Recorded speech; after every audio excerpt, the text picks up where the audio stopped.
Struggles. Innovation. Going all in. Not holding back. Mindset. Being a leader. Paving their own way. Putting the real in real estate. Listing legacies. Selling luxury. You have The Vault. Unlocking conversations in real estate today. And we are live with The Vault. I am Jess, and this is my co-host, Alexa. Alexa, who do we have the privilege of interviewing today?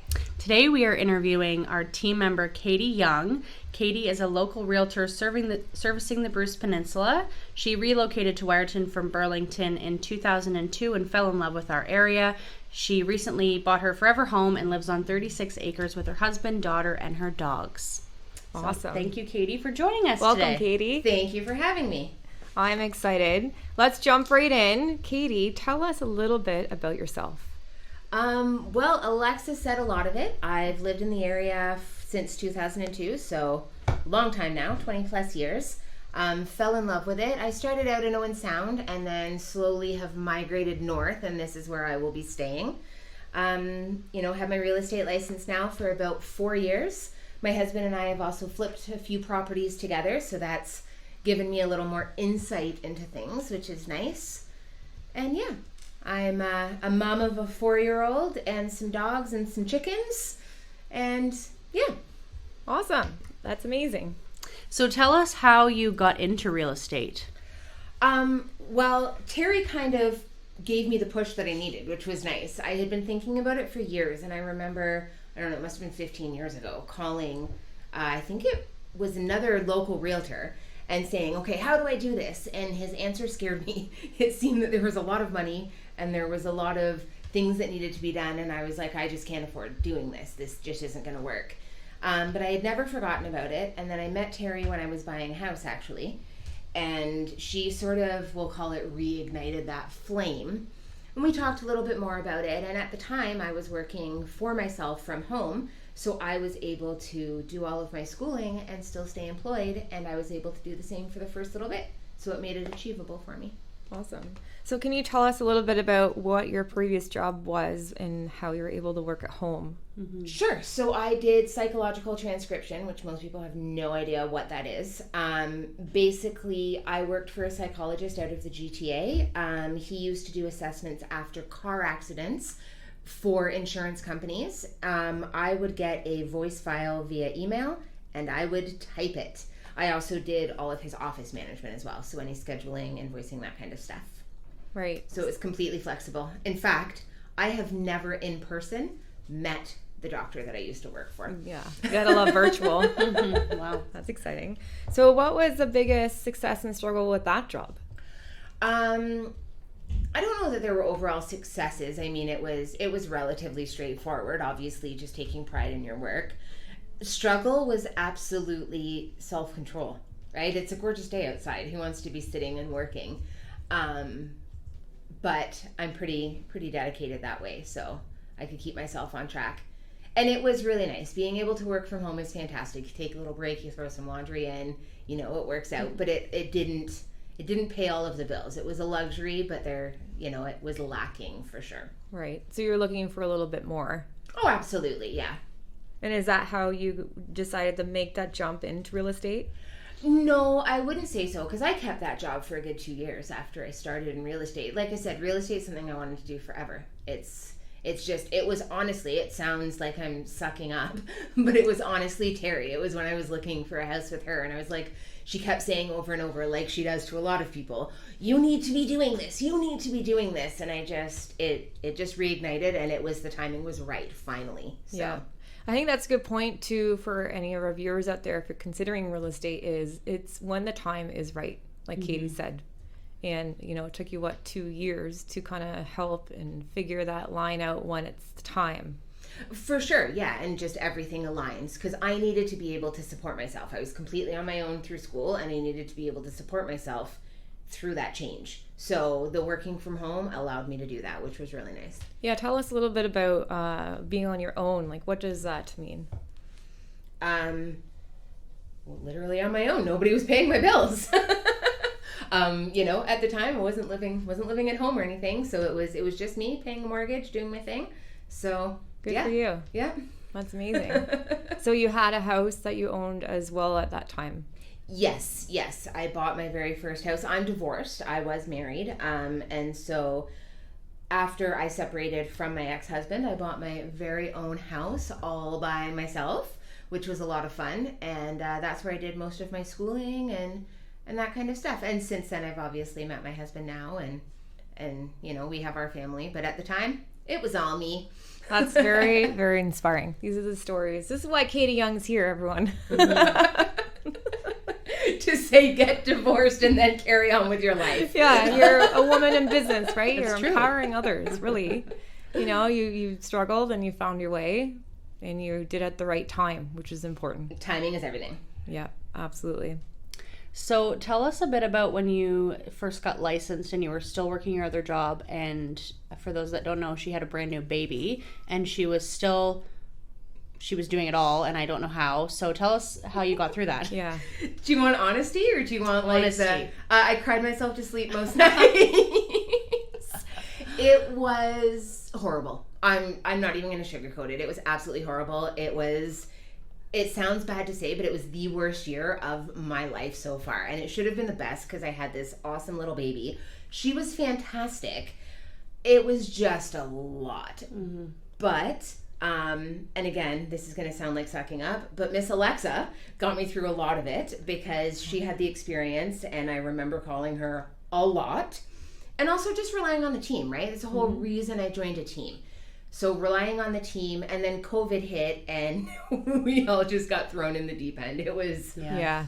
We're all shaking our heads yes right now. And it went from just sitting there learning how to be a real estate agent. Oh, I'm going to review these forms, and I'm going to all of a sudden we're writing deals every other day, and they're cash offers, and they're it was absolutely nuts, but it benefited me for sure, because I learned a lot quicker than I would have needed to. Absolutely, especially with a newborn, right? Yeah. And again, viewers listening, the benefits of a team, right? Calling someone for help, knowing that support's there. Absolutely, yeah. When it's 9:00 at night and you're writing an offer right then and there, and you're trying to figure out and you don't know what to do, you've got 10 people. That's not even true. You've got 10 people on your own team that you can call, and then you have another 200 plus, within the brokerage that you can reach out to. Yeah. So not only is it the team, it's Keller Williams on top of that. So I would say that that's what got me through. And I didn't even really drink. Well, it just goes to show your dedication to wanting to pursue your real estate career dream, because I think most people would have quit. Well, right off the hop. 87% quit. Yeah. So Katie, Without you're that going through unique that, individual, that other number. Yeah. Well, thanks, guys. Yeah. I appreciate that. Inspiring is to say the least. Baby going through divorce, COVID, non-COVID, a lot of things going against us, and you powered through. Yeah, because not only that, you started at a hard time too, because you were just starting, and then we hit COVID, and we all thought we were going to lose our jobs. Yep. Oh my gosh, I remember those conversations. And now she's a top producer. What are we going to do? Yeah, literally. Oh, I remember those calls. Yeah, those are some times. Who knew that COVID would have been such a blessing in disguise, though, really? For business, of course. But no, definitely relied on the team. So, and Alexa maybe more than most. So thank you for that. That's what I'm here for. It's good. So what would you say then, after reviewing all your history a little bit, that your biggest success would be in your real estate business? So far, not being sued. No, I'm just kidding. And knock on wood for that one. That's our biggest fear in real estate, in any career, really. But. Yeah. I don't know. I guess there's sort of two parts to that question. There's one, we'll call it like listing or sale, that really stands out to me. It was sort of a proud moment. It was my first listing that was $1 million, which I had been waiting for. I was so excited. That is exciting. And I got it all by myself. It came from a completely organic relationship that I had before real estate, before anything. And just everything about it was organic, which I loved. And I ended up selling that place within just a few days and multiple offers for over asking, which was super, super exciting. So that was, I'm going to call that as like a good success for like a singular success, if that makes sense. And then success overall is like, I don't cry myself to sleep anymore most of the time. Just feeling confident, just feeling like I actually know what I'm doing and I can help people. And I end up staying friends with a lot of my clients, and I'm going to consider that a success because obviously we've built that relationship. I've had, clients that come over and swim and hang out and stuff. So yeah. I just feel building the confidence and making some really good friends and relationships. It's been a good success. I think that's a really good, note for viewers is, you want to know, trust, and like someone. And then you do become friends with your clients, right? And you learn quickly who you want to work with and who you don't want to work with. And it's okay if you don't want to work with them. I think we need to give ourselves permission that your mental health is worth more than a commission paycheck. 100%. And again, that's why we have a team, because the people that are my cup of tea might not be your cup of tea, and so we can work around that. We can refer, we can make it all happen, right? There's always a way. It's serving and solving real estate. We're not selling. That's a nice way to put it. I've never heard that before. I like that. Right. They need the list or they need to buy, so we're figuring out the process to do it. For sure. Okay, so in addition to your successes, everyone has struggles. What has been one of your biggest struggles? I know we kind of touched on that in your first year, but tell us one of your biggest struggles so far in your career. That's easy. That's the easiest question I can actually answer, and it is work-life balance. Yes. Hello, mom guilt. And for all you moms out there, you know exactly what I'm talking about. So that is it. That is the biggest struggle, and it's something that I work on all the time, every day, constantly. I definitely feel I've come a long way since the beginning, but it doesn't go away. And for those of you that don't know, I'm going to have yet another one in December. So we're going to start that all over again. And I'm hoping to not cry myself to sleep in December, but we'll see. Whatever. But yeah, for sure. It's work-life balance. No doubt about it. Yeah, I think that's everyone's biggest struggle. That's my biggest struggle, I think. Yeah, because real estate happens all 24/7. Yeah. All around the world. Yeah. And you have to eat, live it, and it's also being self-employed in the country. Yeah, you just have to take the business when it comes, and unfortunately that's evenings and weekends and Sunday afternoons, and you just have to. Very accurate. And people don't always realize that. I like to say all the time that, like, I'm a human being, guys. Like, I'm not a robot that you're, typing to, and these calls at midnight, like, not going to happen. And that's something that I struggled with learning, is that not everything has to be responded to immediately. And don't get me wrong, I'm not saying you can ignore people, not by any means. But I don't have to respond to a text at 10 o'clock at night, 10 o'clock at night. That can wait until 8 o'clock the next morning. And that's fair. It's putting boundaries and standards up. And I think if we have those pre-conversations with our client, then we're setting that foundation right off the start. Makes sense. Absolutely. My favorite question, what would you tell your past self just starting real estate? Drink more. No, I'm kidding. Again, I mean, I could tell her until I was blue in the face, but she wouldn't believe it until she lived it. But it's okay to set boundaries, just as we were just talking about. That everything will come. As long as you're respectful of people's time, you are allowed to expect that people are respectful of yours. That is okay. But I don't think I would have believed it until I actually lived it a little. Like, I don't know, Alexa, I don't know if you felt that way, but when you first started, the second that something came through, did you feel that panic that you're like, I have to do this now, drop everything, doesn't matter that I'm peeing, run to my computer? Like, that's how I felt. I was like, oh my goodness, I'm nursing, but this person just called me. What am I going to do with my life? And now I'm like, oh, okay, I'm at a showing and somebody's asked to see something. No problem. I can respond to that in half an hour, and that's okay. So that's the biggest thing. But I don't know that I would have listened. Well, I think we always have to go through that journey too. Yes. You know, as my parents say, you're always learning the hard way. Yeah, I was gonna say. Yeah, we learn the hard way a lot. I just started creating boundaries, and I'm in my 4th year. Yeah. So you just, like I said, when the business comes, you jump on it, and it's a very good learning experience for sure. It is. I think it also comes back to your why too. Yes. You know, your reason you're doing your business and what your goals are. You know, some of us want to hit 50, 60 units. We're going to jump on it. We're going to respond right away. Some of us, we have families and babies, 3 kids, you know, kids on the way. And it's a whole different style of business that we hold per our own unique situation. Yeah, for sure. Absolutely. And you know what? You can take the business when it comes and not run yourself ragged. There is a way to do that. Yeah. And I personally feel that it won't always be consistent. I feel that like some weeks you can ask me and I'm like, oh, I nailed that. I got this work-life balance. Yeah. And then the next week I'm like, what is happening? I'm not in control of anything. Yeah. But yeah, I do believe that you can have it all for sure. I call it being centered. Like I feel your teeter-totter will always be off, and you have to find what off is your off. Yeah. Right? Yeah, I like that. And really think about, because I read in this one good book one day, it was, if we're completely equal, the middle is 0. Okay. Yeah. Right? And you're thinking, right. Yeah. Business, work, life, then you won't get either. Yeah. And that is real estate. You know, I've been grown up with it, and I've seen it.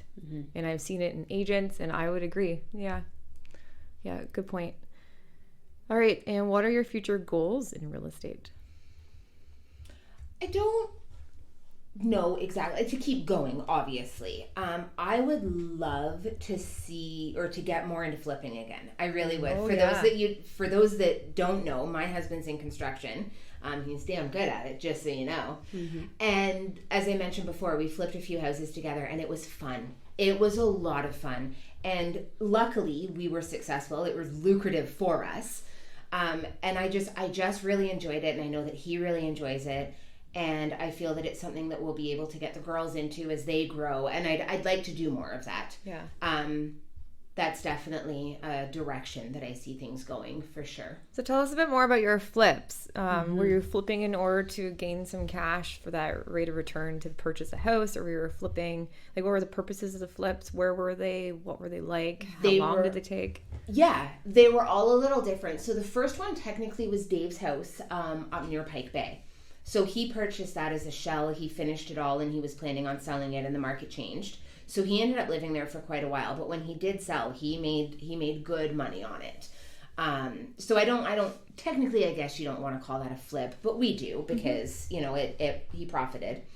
And then my first house that I was saying that I bought by myself, I again added equity into that, and with the market changing, luckily I did manage to make some money. Thanks, Alexa. She bought my first house. I did. That's how we. And then that was your first house? Yeah. I remember that. Yeah. And yeah, that was how Katie helped my now husband and I get into the market, because we didn't buy it off market, but it was right when you listed, and it just was perfect. And I loved it because we have very similar taste. And I remember when you came in the door that day, I just looked at this property. Yeah. And yeah. Katie and I didn't know each other that well yet, but we really like our relationship blossomed after that. Yes, that kickstarted for sure. But yeah, that was my first house after her first house. And she made it even better. Like she did. And then I profited. Yeah. Also on that. Remember when you got home and Terri says, I need to sell my house? Yeah. She told me, she's like, you need to sell. And then we got multiples, and anyway, not to make that about No, that's us, good though. It was a beautiful little house, and I miss it. Mm-hmm. I miss it too. Yeah, I think that we both would have kept it if we could. Mm-hmm. And then Dave actually bought a little place in Oliphant and completely redid it, gutted it, redid the whole thing. We lived there for a little bit because our daughter was planned, but definitely happened much quicker than we had first anticipated. So we lived there for a little while, and then we managed to sell that again for a tidy little profit. And I feel that there's McNaughton in between there. Dave bought a place in Wyerton. That was for the sole purpose of flipping. He never planned on living there, and he nailed it. And I remember Terri coming in to kind of tell us what we should do. And sorry, Terri, if you're listening, we went against what she said. And at the end, she ended up coming back and saying, I'm really glad that you guys didn't listen to me. This was a really smart decision. But yeah, and he did really well on that one. And then we bought a little place in Wyerton that we were planning on renting, and I figured out in life that I do not want to be a landlord. Mm-hmm. Not going to happen, never. And so we ended up selling that, and again, made a little bit of money. The good thing is that I feel that we made a little bit of money, but there have also been times where we've helped people out too. So maybe didn't quite make as much as we could have, but somebody was able to afford it. Yeah. The little place in Wyerton that I was just talking about. You know, the guy's going to build some equity in that now. He's going to be able to sell it for some money. Dave and I made what we were perfectly happy with making, but we made it fit into this guy's budget. Like, it just, I don't know, it kind of all worked out really nicely. Yeah. And I think that's the uniqueness of real estate is when you have your own flip, you can make it unique to the person and you're okay with it, right? Yeah. I think that's integrity and value right there. Well, and you flipped before, Jess, so you know, like, yeah, for sure. Yeah, actually, we realized one of our flips came up for sale and Adam and I were looking at it. That's so always fun. Which one was it? It was in Oliphant, about a few blocks. I know the one, because didn't my mom come to look at that? Yeah, maybe. Yeah. My mom absolutely came to look at that when you guys were doing it because she thought that she wanted to buy it. Yeah, it was cute. Yeah, it was. It was a cute And that's cool seeing your flips. Yeah. In the, like, say you flipped a place 10 years ago and now it's for sale again, and then looking at how you made that property better and how those people have now profited probably, and that's cool to see in your community. So how many flips have you done total? So total, I guess we'd have to call it 5. If we want to talk like true bought it to be a flip, it was 3. Yeah. McNaughton, and then Oliphant, but again, we ended up living there because we just needed to. Yeah. And then the one in Wyerton. So what was the biggest thing you learned flipping from a real estate perspective? Don't overdo it. Yeah. Mm-hmm. And it's frustrating sometimes because the behind the scenes, the stuff that isn't pretty but costs the most money is the stuff that is the most important. We will not cheap out. If we go to replace flooring and, oh no, this floor joist is rotten, we are not just putting flooring over top of it and pretending it didn't happen. It just won't happen. Mm-hmm. So those things are annoying because they eat up a big chunk of your budget and you don't see them. And honestly, buyers don't care about them for the most part. I agree. Most valuable, like, example right there. Anyone's listening, you're thinking about flipping. Yeah, Katie nailed it. Absolutely. The behind the scenes, you know, the functions of the house is what needs to work. Even with renting, I have learned that it doesn't need to look pretty, it needs to work. Yeah. It needs to be safe and and of course we know the areas like, you know, the washrooms and the kitchens, and that's where we put the most rate of return in that. Yeah, and keep it generic. That's another big thing, is keep it generic, because you don't know who your buyer is. Right. You have no idea who your buyer is, and you want to appeal to as many people. And know your market before you go ahead and buy it, right? Know who you're marketing this to. Oh, you're marketing to this to first-time home buyers? Don't put in engineered hardwood and granite countertops, and they can't afford it. Yeah. It's not. And they probably don't care. Well, there's that too. At first, Yeah, for sure. They just want a house. Yeah. Yeah, they just want to have their own mortgage. Yeah, exactly. Right. Yep. They want to get into the market. It's a huge step too. Like when you're a first-time homeowner, you're like, I got approved for a mortgage. Yeah. It's huge. I'm an adult now. Right? Yeah. That's awesome. Those are really good tips. Anyone listening, wanting to get into flips. So, Katie, you were saying that your future goals are you want to flip a little bit more. I think so, yeah. Absolutely. Yeah, for sure. Yeah, it's a nice different avenue of investing as well. Absolutely. And of course, still selling. I still love my clients. I love, you know what? Agents don't say this often. I love working with buyers. It's a lot of fun. So yeah, I definitely want to continue that and just kind of see where things take me. That's great. What kind of, speaking of buyers, what is your perfect type of buyer? What does that look like?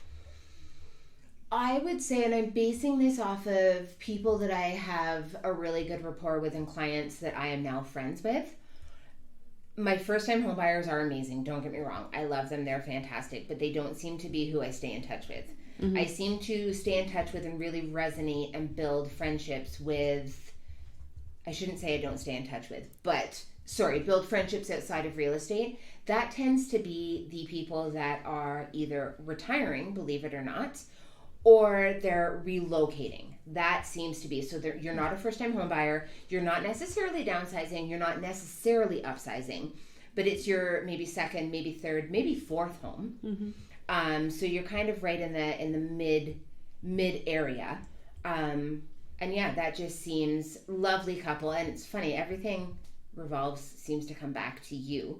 But I'm really thinking of the people that I sold your listing to in Lion's Head. Oh, yes. And they're fantastic. Like we looked at quite a few places together. They knew what they wanted and they knew where they stood and they weren't going to be pushed, which is really, really nice. Because back then it was a crazy competition market. And so, you know, they came in strong and you should see what they've done with the place now. It's just, that's exciting. When you have a buyer who comes in strong, they know what they want, right? We're not using all of our time showing multiple properties. Yes. We've all been caught up in that before. And then also seeing the progress that they made when they purchased a property. Yeah, for sure. And just seeing people that are confident making a decision and sticking to it. Again, it's one of those conversations at the time, because it was a very different market.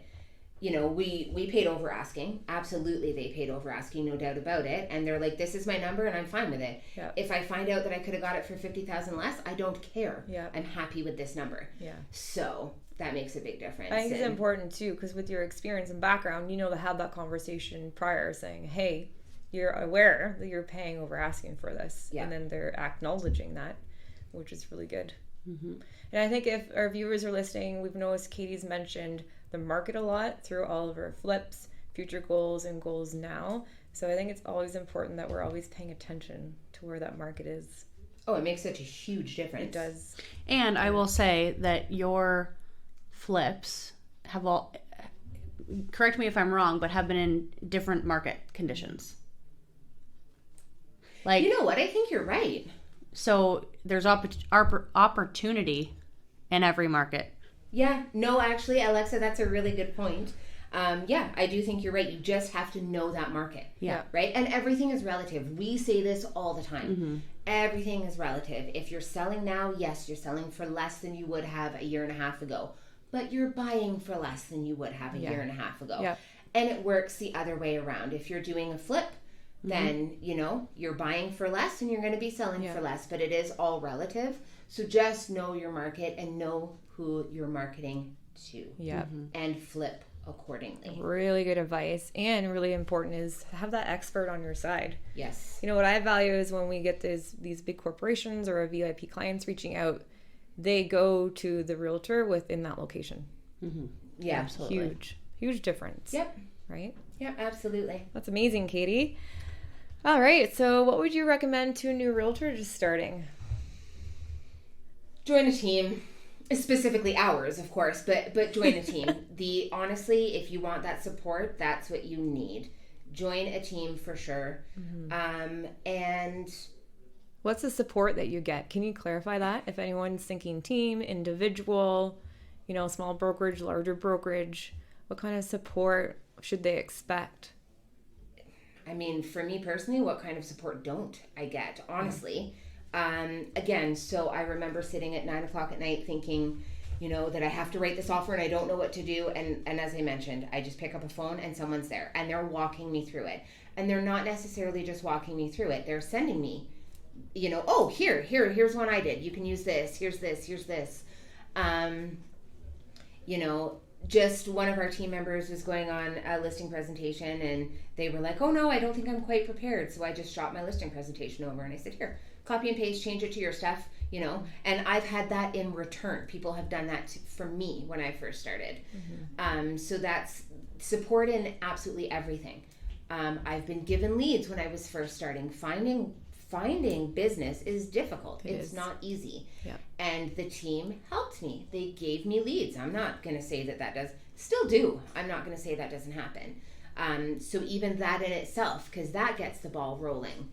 You know, if you don't have any listings as a new agent, but you really need to do those open houses to get those people, well, my team members are like, absolutely. Which one of my listings would you like to do an open house on? No problem. Yeah. That's the support. Just support in every way you can imagine. Yeah, the coaching, the training back end. Mm-hmm. Oh, I didn't even think about training. Constant ongoing training that's happening at any point in time. And yeah, that's what you should expect and nothing less. We could probably do a whole episode on the benefits. And obviously, you know, we're a bit biased because we are on a team, but Yeah. or a part of a team, but Yeah. There's obviously a lot of pros to that when you're starting your career. So Yeah, I think it's important, you know, where you are in that career span. First starting, you know, first time mom, first time owning your own house, you know, where you're at in your private life as well. Yeah. So even like things like trips, like when I first started my first couple of years, I wouldn't go on a trip because I was petrified of, you know, leaving my business and having to refer it out and losing money and this and that. But, you know, I've come to learn that the team is there to support you when you go away, whether or not you shut your phone off or not when you're away. I don't, but, you know, Katie's here, Adam's here, everyone's here to help you and support you when you go away to spend time with your family. And that's just another little piece of being on a team. I think it's great. Yeah. All those, you know, it's are important. And again, I think it's your why. It's always rolling back to your why. Yeah. Right? Do you want a lifestyle where you're able to take some time on weekends or take a Thursday afternoon and know that you're covered? Yep. Yeah, for sure. Okay, so for those that want to follow along with you, where can we find you? Social media. I'm on Facebook, Katie Young. On Instagram, sorry, can't tell you my Insta handle. I just don't know. And I'm pretty old school, so call me, text me, 519-373-9756. Email me at katie@terrihastings.ca. Awesome. Perfect. That's Katie Young, everyone, and this is The Vault.